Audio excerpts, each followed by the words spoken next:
So next, I want to jump into 3 steps to prompt engineer natural sounding prospecting emails.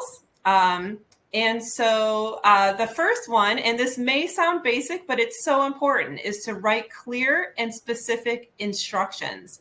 So AI models rely heavily on the prompts that are given to them. And if the prompts are vague, you're going to receive vague results or results that are going to sound more robotic. And so as an example, if you were to put in, instead of saying write a sales prospecting email as a prompt, you may use provide an example of a sales prospecting email for a B2B software company targeting mid-sized businesses. And as you can see, just elaborating a little bit more and providing a little bit more clarity